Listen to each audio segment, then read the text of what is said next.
So ఈ క్రమంలో నాకు ప్రత్యేకించి ఈ సందర్భంగా నాకు ప్రత్యేకించి ఫోన్ చేసి గౌరవ ప్రధానమంత్రి శ్రీ నరేంద్ర మోదీ గారు నాకు ఫోన్ చేసి పరిస్థితి గురించి వాకప్ చేసి ఆయన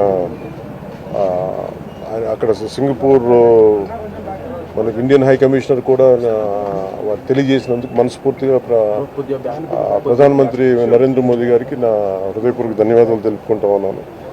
అలాగే మీటింగ్లో ఉండగానే నారా చంద్రబాబు నాయుడు గారు గౌరవ ముఖ్యమంత్రి నారా చంద్రబాబు నాయుడు గారికి ఫోన్ చేసి కూడా వాకప్ చేశారు. వారికి కూడా కృతజ్ఞతలు తెలియజేస్తాను. అలాగే నారా లోకేష్ గారికి కూడా ప్రత్యేకించి ఫోన్ చేసి అడిగారు. అలాగే హోంమంత్రి అనిత్ గారు కూడా అడిగారు. అలాగే కేటీఆర్ గారికి కూడా నా ప్రత్యేకమైన ధన్యవాదాలు తెలియజేసుకుంటున్నాను.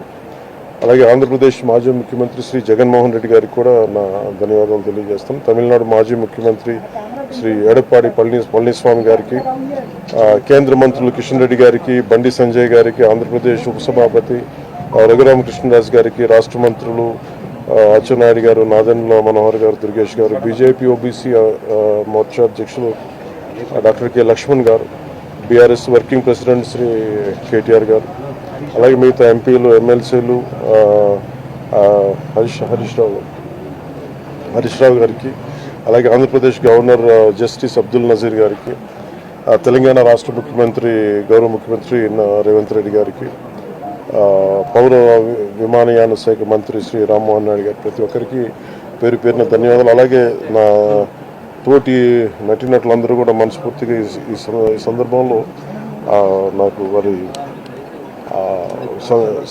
వాళ్ళ సందేశాన్ని నాకు తెలియజేశారు. వాళ్ళ గుడ్ విషెస్ చెప్పారు. మనస్ఫూర్తిగా వారందరికీ పేరు పేరున నా ధన్యవాదాలు తెలుపుకున్నాను. అలాగే నా ట్విట్టర్ అకౌంట్ ద్వారా, మన పార్టీ ట్విట్టర్ అకౌంట్ ద్వారా అందరికీ నా ధన్యవాదాలు తెలియజేస్తాను.